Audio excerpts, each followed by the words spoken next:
When Hoyoverse released Genshin Impact in September of 2020, nothing predicted how it would come to take the world by storm. Now, going on 5 years after the game's release, the success of Genshin Impact is self-explanatory.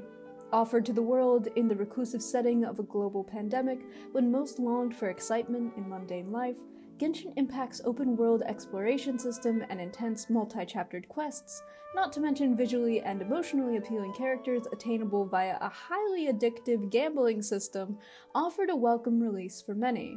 Falling under the genre of isekai, a genre of game that follows the motif of the player being transported from one world, usually depraved and mundane, into another more enriching fantasy world, players begin their journeys in Genshin Impact as the Traveler, an individual foreign to the land of Teyvat within which Genshin Impact takes place, and whose main motive is to reunite with their lost sibling. Together with a guiding companion named Paimon, Travelers, the community term for Genshin Impact players, wander the 7 regions of Teyvat, meeting the nation's respective reigning gods and all sorts of friends along the way. What sets Genshin Impact apart from many other games is that its quote-unquote hack-and-slash combat style of gameplay is secondary to the story. With an expanding continent to explore and constant mystery, the only way one can progress through the game is via a sequential line of quests known as Archon quests, which are further substantiated by world quests. World quests serve to enhance the player's knowledge of the current region around which the story is centered, and oftentimes contain more of the game's deep-rooted lore than any other quest genre. With all of Genshin Impact's lore rooted in global mythologies, it follows that the region known as Sumeru would, as its very name suggests, draw inspiration from core Hindu texts. But further research reveals that not only does Sumeru draw from the foundational literature of Hinduism, but so too does the creation story of Teyvat itself. Komi Kaeros, and welcome to the Garden of Akademe, wherein we shall, as written in the Bhagavad Gita, unearth the sacred lore and discuss what the inclusion of texts such as the Ramayana and the Law Code of Manu means for introducing their contents to a broader populace. Famous for its tight-knit cast of characters, immensely expansive exploration, and intense debates on racial portrayal, or lack thereof, Sumeru quickly became Genshin Impact's most hotly contended region after its release, now second to Natlan, especially when it came time for players to embark on the 10-hour-long world quest entitled Aranyakanda. As its title suggests, Aranyakanda derives its name directly from the Ramayana's 3rd chapter, Aranyakanda, or the Forest Book. The Aranyakanda of the Ramayana details the exile of the Prince Rama, his wife Sita, and his brother Lakshmana, and the decisions they make which thwart them from the path of Dharma, or righteousness, and the temptations of the Kama, or pleasure sphere.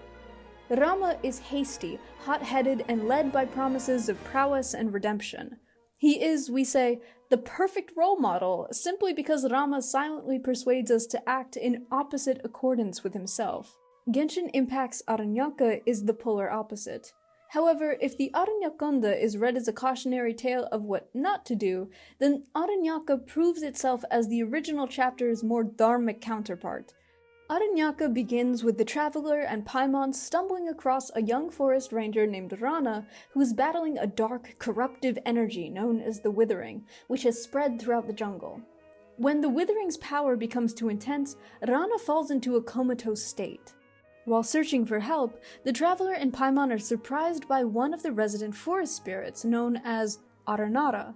This particular Aranara is named Arana and informs the Traveler and Paimon that in order to save Rana, they need to venture into the dream world of Vanarana, within which the Aranara reside, and acquire a bija, which is a seed capable of realizing dreams. In doing so, they must defeat Marana, otherwise known as Death, which is the source of the Withering itself. In an ironic turn of events, the Aranara which helps the player through every step of the quest is named Arama, and behaves quite contrarily to its namesake, Rama of the Ramayana. Arama is a righteous or dharmic creature. Though overexcited and hasty at times, Arama desires nothing more than to protect not only its fellow Aranara, but the dreams of children and the people of the forests as well. In creating Arama, Hoyoverse embarks upon altering and retelling a chapter of the Ramayana from the point of view of one dharmic enough in character to restore balance to a land in turmoil. The contrast between Arama and Rama becomes apparent when placing the two's views of the forest beside one another. At the beginning of the Aranyakanda, Sita warns Rama that he should not bring weaponry into the forest, for the forest is an ecosystem of its own, the balance of which should not be disrupted, least of all by the likes of a headstrong, bodacious prince. In Sita's words, how incongruous they are, weapons and the forest, the Kshatriya order and the practice of asceticism, it is so at odds. We must respect the customs of the place. More aligned with Sita in its views, near the conclusion of Aranyaka, Arama tells the traveler and Paimon that each flower is connected with the heart of an Aranara. As long as it connects us, we can support you when you are in need, lend you strength to conquer nightmares, help you through dark days, and fill the void in your heart. Arama continues, mentioning that there are those who no longer dream and thus can no longer see us, those who have accepted fate and stopped searching for the way forward, and those who wallow in fear and pain. Their hearts have hardened, unable to get help from these flowers. All are those who stray from Dharma. Fate and time helm the tide of Genshin Impact's tale. Both are unshakable and immemorial. Fate itself is written across the stars through characters' constellations, but the game never portrays those haunted by these facts. Rather, even though according to the dark force of Marana, all good things must vanish, Arama affirms that though death longs to dominate all, life will not fade. Therefore, Aranyaka's teaching, much the same as the Ramayana's, is as such. Should one, regardless of their circumstances and fears, abide by Dharma and not be led into temptation, but instead preserve balance and understanding in all activity spheres, true freedom shall remain promised to the soul. At the center of the Ramayana, and all Hindu texts, stands the law code of Manu. In upholding similar values as stated earlier, Genshin Impact too must have its Manu. For Tevat, its doctrinal work comes in the form of Before Sun and Moon, an in-game text from ancient times. Including artifacts such as this provides intense depth to the game's lore. Indeed, Hoyoverse has hidden crucial aspects of mythology in even the most remote content. But in the case of Before Sun and Moon, the similarities to Manu are uncanny. Manu begins its creation myth much like many others. There was this world, pitch dark, indiscernible, without distinguishing marks, unthinkable, incomprehensible, in a kind of deep sleep all over. Then the self-existent Lord appeared, the unmanifest manifesting this world, beginning with the elements, projecting his might and dispelling the darkness. What is to note here, though, is not the state of the world upon the arrival of the unmanifest, but rather how he formed the world itself. For it is said that he formed an egg, and, after residing in that egg for a full year, that Lord on his own split the egg in two by brooding on his own body. From the two halves he formed the sky and the earth, and between them the mid-space, the 8 directions, and the eternal place of the waters. As recollected in Before Sun and Moon, Genshin Impact's own self-existent lord, known as the Primordial One, or Fanes, arrived in much a similar manner.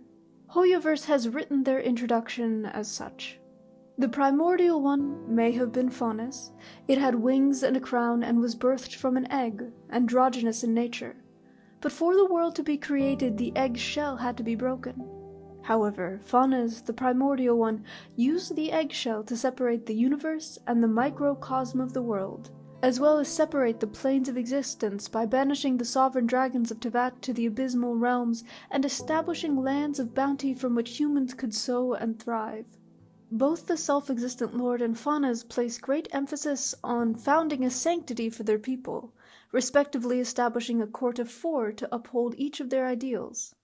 For the self-existent Lord, this quadrangle of laws comes in the form of Brahman, the Kshatriya, the Vaisya, and the Sudra. For Fanes, it is their 4 shades: time, life, space, and death. Indeed, perhaps what is most beautiful in both doctrines is that neither shy from a life of adharma, or divergence from the dharmic path. In the unmanifest's allowance of anger and disobedience from a good life, and Fauna's establishment of death as a necessity, one finds total understanding, just as in the Aranyakanda and Aranyaka.